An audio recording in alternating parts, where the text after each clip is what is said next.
Olá, queridos, como você está? Tudo bem? Mais uma vez, então, continuando nesse que a gente está caminhando, então, para o encerramento, para o final da nossa série sobre Israel como relógio escatológico para a volta de Cristo. E mais uma vez, estou sendo muito enjoado, né, para lhe dizer isso, né? Mas é só para você entender que a gente está falando um pouco da história dos judeus, porque para a gente entender o povo judeu, o grande milagre que é o povo judeu, o grande milagre que é o renascimento do Estado judaico e esse grande país, apesar de um território tão pequeno. Para a gente entender todo esse milagre, a gente precisa entender a sua história de formação, de fundação, que tem cerca de 4.000 anos.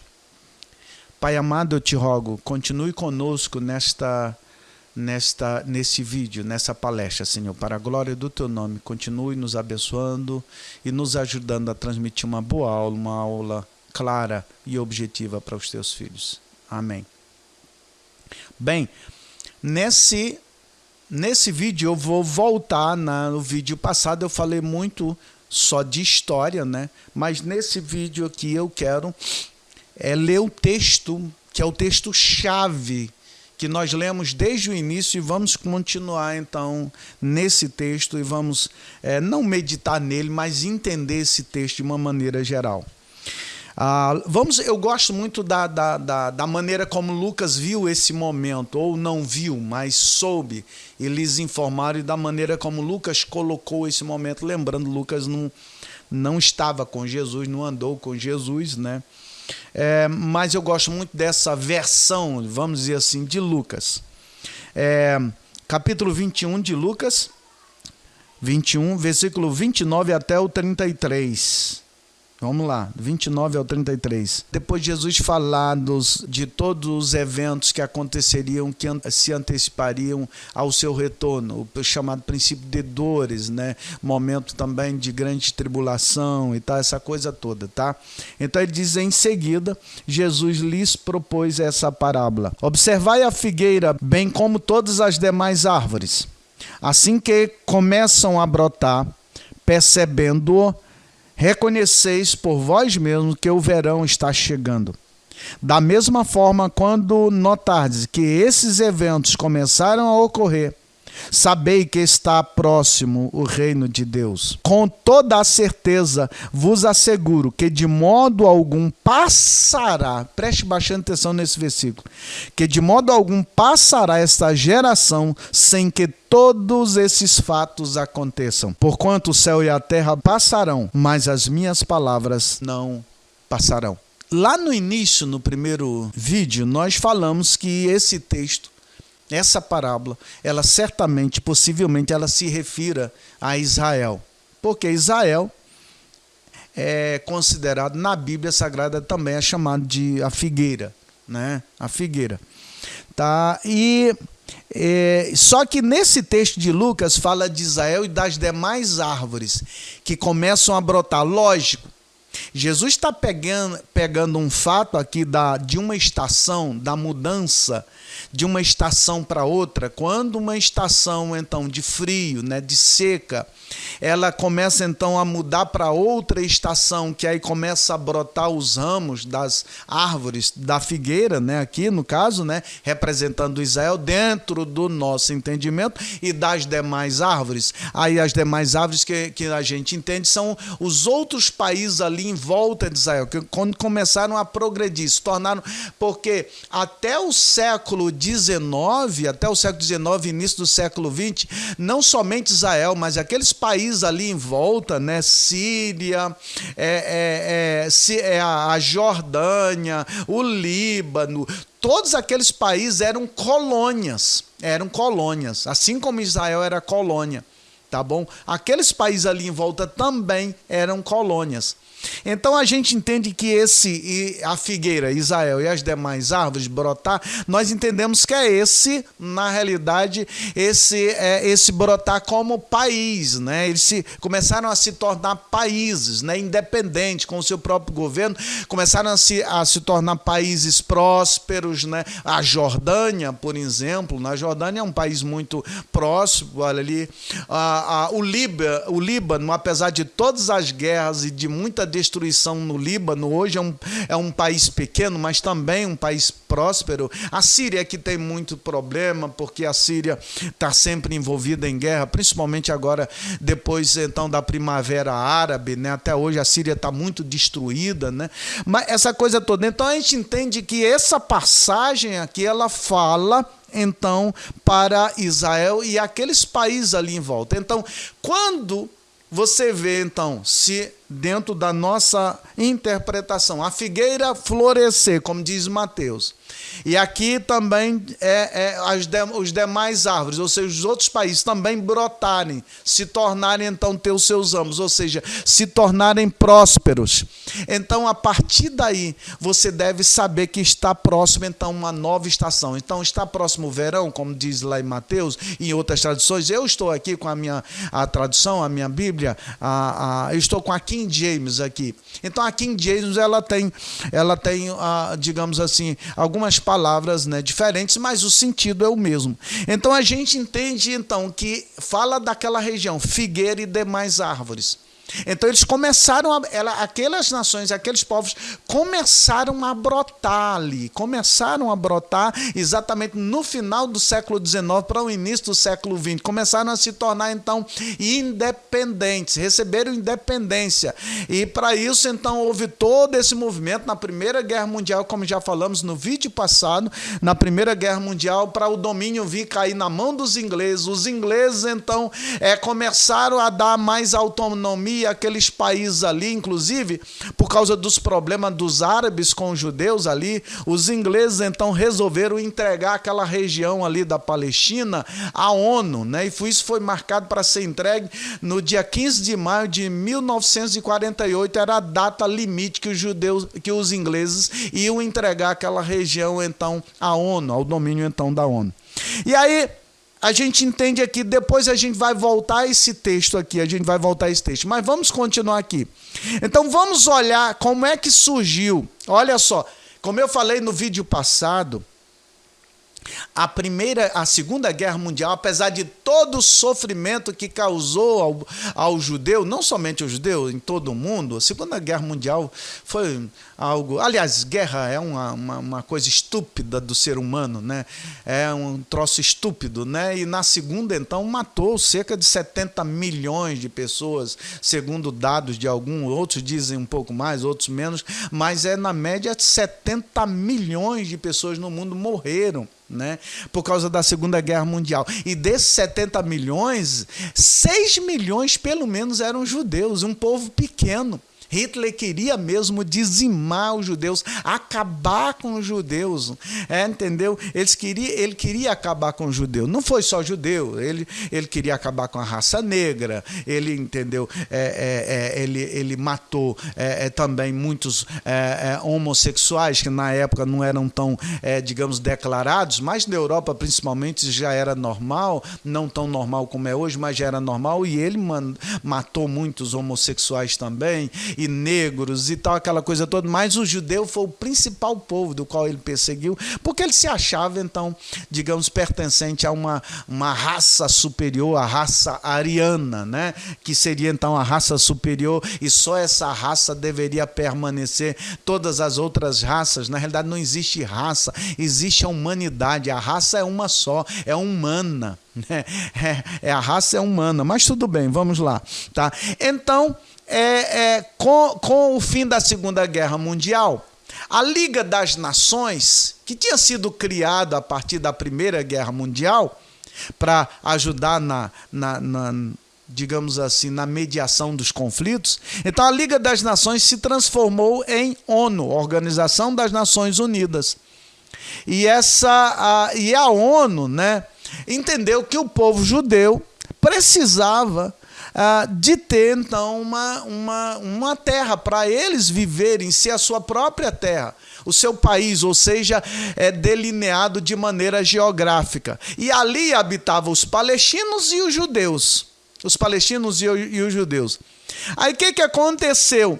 Em maio de 1947, depois desse entendimento da ONU, né, em maio de 1947 foi criado uma comissão, mais especificamente no dia 15 de maio, em maio de 1947, foi criada uma comissão para resolver esse problema, para criar um território ali, 2 territórios, um pertencente aos palestinos e outro pertencente aos judeus. Essa era a visão, 2 territórios. Essa comissão, então, era um dos participantes dessa comissão, era um brasileiro chamado Oswaldo Aranha, que era um dos representantes da diplomacia brasileira na ONU, na recém-criada ONU, Organização das Nações Unidas. E Oswaldo Aranha participou dessa comissão, foi um dos principais líderes dessa comissão, e no dia 29 de novembro de 1947, a ONU fez uma assembleia extraordinária para decidir sobre essa questão. Ou seja, essa comissão já tinha chegado a um acordo, depois de ouvir judeus, ouvir palestinos, ouvir outros povos, ouvir tal, entendeu? Muita gente. Então, chegou uma decisão onde ficaria o território, então, palestino, onde ficaria o território judeu, né, de Israel. E aí, então, foi decidido isso aí. E no dia 29 de novembro de 1947, então, houve uma assembleia extraordinária para decidir sobre isso, sobre essa questão. Essa assembleia, então, foi presidida por um brasileiro, ou pelo brasileiro chamado o quê? Oswaldo Aranha. Foi o brasileiro Oswaldo Aranha, então, que presidiu a Assembleia Extraordinária da ONU em 29 de novembro de 1947, que decidiu favoravelmente pela criação, então, de 2 territórios, um palestino e um judeu ali naquela região. Ou seja, Israel e a Palestina seriam então 2 países, né, livres, né, com seu próprio governo, sua própria constituição, suas próprias leis e tal, essa coisa toda. Oswaldo Aranha presidiu essa assembleia. Guarde essa data, 29 de novembro de 1947 foi a assembleia. E aí lembra que os ingleses tinham decidido, por causa dos conflitos entre Israel e os palestinos, os ingleses tinham decidido que entregariam todo aquele território ali à ONU, e a data, então, para a entrega, né, marcada pelos ingleses, em acordo com a ONU, era 15 de maio de 1948, era a data da entrega. Israel, a Inglaterra ia chegar e ia entregar, toma, ONU, agora você resolve o problema aí entre judeus e palestinos. O que aconteceu? No dia 14 de maio de 1948, era uma sexta-feira, faltando poucas horas para o término do domínio inglês naquela região. Lembra? Eles iam entregar no dia seguinte, no dia 15 de maio. Então, no dia 14 de maio, numa sexta-feira, David Ben-Gurion assinou a Declaração de Independência do novo Estado de Israel. Então, se alguém lhe perguntar qual a data da criação do novo Estado judaico, do novo país Israel, qual é? Você vai dizer 14 de maio de 1948. Então, 14 de maio agora, Israel fez 72 anos, o novo Estado de Israel, o novo Israel, tá bom? Então, foi um camarada chamado Davi, David Ben-Gurion, ou seja, bem sugestivo, né? Bem sugestivo. Davi, o grande rei, do qual veio o Messias, que futuramente governará toda a humanidade a partir de Israel. E o primeiro governante de Israel, tá bom, da era moderna, foi, na realidade, um Davi também. Davi ou David Ben-Gurion. Eu quero lhe chamar a atenção nessa questão aqui. Olha a profecia bíblica. Eu não li essa profecia ainda na nossa série aqui. Olha a profecia bíblica. Isaías, livro do profeta Isaías, capítulo de número 66, olha só, Isaías, capítulo de número 66, versículo de número 8. Pega aí a sua Bíblia, vamos lá. Isaías 66, versículo de número 8. A sua Bíblia está um pouquinho diferente, né? Como eu já falei, a minha Bíblia é a versão King James, né? A tradução, né? É King James, né? Então vai estar um pouquinho diferente. Mas olha só, 66 e 8, né? De Isaías 66 e 8. Ora, quem já ouviu algo assim? Quem já presenciou tal acontecimento? Assim, pode uma nação nascer em um só dia? Pode-se dar a luz a um povo de uma hora para outra? Pois Sião ainda estava em trabalho de parto quando deu à luz a seus filhos. Trabalho de parto aqui é sofrimento. E foi muito o sofrimento dos judeus para o surgimento. Mas foi decidido em um só dia. 14 de maio de 1948. Foi declarado então a independência do Estado judaico. Só Deus pode fazer isso. Só Deus, como eu falei, pode mover o seu quebra-cabeça para isso. Porque Deus tem uma promessa. A promessa de Deus para o povo judeu. A promessa de que de Israel partirá então o governo para toda a humanidade. Tá bom? Em 1949, Israel realizou suas primeiras eleições parlamentares, aprovou leis tais como controle educacional, o direito de retorno ao país para todos os judeus, dentre outras, né, leis. A economia floresceu com apoio de vários países, dentre eles os Estados Unidos, e de judeus espalhados pelo mundo. Então, Israel tem 72 anos de existência. Quando Israel se tornou país, lá em Israel, tinha pouco mais de 1 milhão de judeus habitando naquela terra. Pouco mais de 1 milhão de judeus habitando naquela terra. E 72 anos depois, Israel é uma das grandes potências do mundo.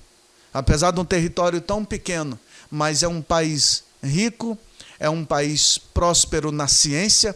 Se você olhar, muitos dos ganhadores de prêmios Nobéis da Paz ou Nobéis da Ciência estão em Israel. É próspero na ciência, na tecnologia e no seu exército. É o exército mais bem preparado do mundo. Tanto é, deixa eu lhe dizer uma coisa, depois que Israel se tornou nação, nunca mais, e isso estou falando agora, em 1948, depois que Israel retornou, que se tornou nação, nunca mais Israel perdeu guerra nenhuma. Eu fico, às vezes, abismado como é que os palestinos ainda tentam, de alguma forma, atacar Israel, achando que vão conseguir. Não consegue. Israel nunca mais perdeu guerra nenhuma. Guerra nenhuma, exatamente. É um povo abençoado. E nasceu em um só dia. Eu vou ler novamente a profecia bíblica, Isaías 66, 8. Ora, quem já ouviu algo assim? Quem já presenciou tal acontecimento assim? Pode uma nação nascer em um só dia? Pode-se dar luz a um povo de uma hora para outra? Pode. Sião, que é Jerusalém, ainda estava em trabalho de parto quando deu à luz a seus filhos, ou seja, ainda vivia em profunda guerra entre aqueles povos ali em sofrimento, mas ele deu à luz, ou seja, tornou-se então agora uma nova nação. Isso é bíblico, isso é profecia bíblica, querido. E isso é Deus que tem realizado. Nós somos privilegiados porque nós estamos vivendo nessa geração que viu Israel novamente se tornar nação. Nós somos privilegiados. A partir daí, então, foram muitas guerras, mas muita coisa mesmo. Eu não vou aqui falar de todas as guerras, né? Lembrando que nesse período, a partir daí, os judeus começaram a retornar para a sua terra. Hoje é mais ou menos 22 milhões de judeus que vivem em Israel. Existe a estimativa que existe mais um outro tanto em vários países do mundo, né? E todo ano retorna muitos judeus para a sua terra. Esse é um dos principais problemas de conflito, porque o governo de Israel acaba acaba, digamos, aceitando esse retorno e dando terras para esses judeus que estão retornando, e aquele território não é muito grande. Aí os palestinos se revoltam contra isso, os árabes que ajudam os palestinos, que apoiam os palestinos também, desculpem, também eles se revoltam com isso, e eles vêm no socorro dos palestinos, e é um problema atrás de outro, tá? Mas os judeus, como eu falei, depois que eles se tornaram novamente um país, nunca mais eles perderam guerra nenhuma, nunca mais, tá? E se você vê, nós temos a primeira guerra, é logo depois que Israel se torna nação. O Egito, a Jordânia, Iraque, Líbano, Síria, Arábia Saudita lideram uma guerra contra Israel, tá bom? Já no dia 15 de maio de 1948, no dia seguinte, após a independência, no entanto, foram derrotados em cerca de 7 meses e Israel conquistou parte do território palestino. Olha só, quando Israel foi declarado território de Israel, que a ONU deu, toda a geografia, era 14.900 quilômetros quadrados. 14.900 quilômetros quadrados. Mas porque eles atacaram, os palestinos, junto com outros povos, atacaram os judeus. Lembrando, Israel ainda não tinha nenhum exército formalmente organizado. Eles já vinham se organizando, mas não tinham nenhum exército ainda legalmente, formalmente organizado. Declarou a independência num dia, no outro explodiu a guerra. O que aconteceu? Em 7 meses eles venceram, conquistaram o território, e o território de Israel saiu de 14.900 quilômetros quadrados para 20.900 quilômetros quadrados. Ou seja, conquistaram então 6.000 quilômetros quadrados nesse período, nessa guerra. Teve a guerra também de Suez, foi em 1956. O que aconteceu? Os egípcios, eles fecharam, né, a península do Sinai para os judeus, né, e fecharam então o acesso dos judeus ao Mar Vermelho, tá, e consequentemente ao canal de Suez, tá, fechando então o porto de Eliot, tá. Isso para prejudicar os judeus, que os judeus precisavam então do Mar Vermelho, do canal de Suez. Eles precisavam para fazer então escoar a sua produção através da península do Sinai. O que os judeus fizeram? Atacaram nesse período, atacaram os egípcios e, na realidade, conquistaram a Península do Sinai, isso em 1956, conquistaram a Península do Sinai, o Mar Vermelho, tá bom? E aí o que aconteceu? Ele controlou, então, Israel controlou o Golfo de Aqaba, né, que é aquela região ali, e reabriu o porto de Eliot, mas aí depois, por pressões da ONU, da Rússia e dos próprios Estados Unidos, Israel devolveu, então, as fronteiras à Península do Sinai e voltou a ter as suas fronteiras antes, como estava então em 1949, com os 20.900 quilômetros quadrados. Mas por causa de pressões da própria ONU e de outros países. Não é porque ele perdeu a guerra para o Egito, não. Mas aí o Egito também teve que ceder. Não pôde mais fechar o porto de Eliot, não pôde mais fechar o acesso dos judeus ao Mar Vermelho, nem o acesso dos judeus à Península do Sinai para que passassem então com sua produção por ali. Então Israel retornou, mas Israel ganhou no final porque continuou tendo o acesso que ele tinha antes. Tá bom? Guerra dos 6 dias. Essa guerra dos 6 dias então foi algo fantástico. Algo fantástico. Tá? Já diz, isso foi em 1967. Isso já diz 6 dias. Depois de várias tensões entre Israel, Egito, Jordânia e Síria, esses últimos 3 haviam formado uma aliança para atacar Israel. O que Israel fez? Se antecipou. Israel os atacou primeiro. E em 6 dias, Israel conquistou novamente a Península do Sinai, as colinas de Golã, a faixa de Gaza e a Cisjordânia. Deixa eu dizer uma coisa. Você diz as colinas de Golã. O que é as colinas de Golã? Quem são as colinas de Golã? Lembra do Salmo de número 133? Ó, quão bom e quão suave é que os irmãos vivam em união. É como óleo precioso que desce sobre a cabeça, que desce sobre a barba de Arão e desce até a orla das suas vestes. É como o orvalho de Hermon sobre os montes de Sião. Então, as colinas de Golã são exatamente o Monte Sião, os montes de Sião, aquela região ali, tá bom? Aquela região. E Israel conquistou, tá bom? Toda aquela região, porque aquela região é muito importante. Aquela região nasce o Rio Jordão, nas colinas de Golã, nasce o Rio Jordão. Israel não pode devolver aquela região, aquilo ali pertencia à Síria. Israel dominou e governa ali até hoje. Porque, entendeu? É muito importante. Lembrando, o Rio Jordão, ele é a fonte principal de água doce e talvez uma das únicas de água doce em todo Israel. Nasce lá nas colinas de Golã, atravessa todo o estado judaico e desemboca lá no Mar Morto. Tá? Lá no Mar Salgado. Tá? Então é muito importante. Israel conquistou tudo aquilo na Guerra dos 6 Dias. Tá? Ele aumentou o seu território de 14.900 quilômetros, ele aumentou para 89.989 quilômetros quadrados. Olha só, aumentou assim absurdamente, em umas 4 vezes mais de 4, umas 5 vezes mais ele aumentou o seu território.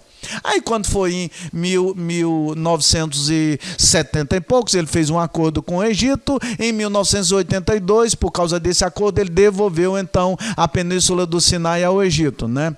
Nessa guerra, Israel tomou Jerusalém Oriental da Jordânia, até aí pertencia a Jordânia, Jerusalém Oriental, reunificando assim a cidade, que desde 1948 havia ficado nas mãos dos jordanianos. Lembrando que o lado oriental de Jerusalém é onde fica a cidade antiga, ou seja, assim os judeus puderam novamente ter acesso aos lugares sagrados, ou seja, ali onde está o Muro das Lamentações hoje, ali no Muro das Lamentações. Então, queridos, são tantas guerras.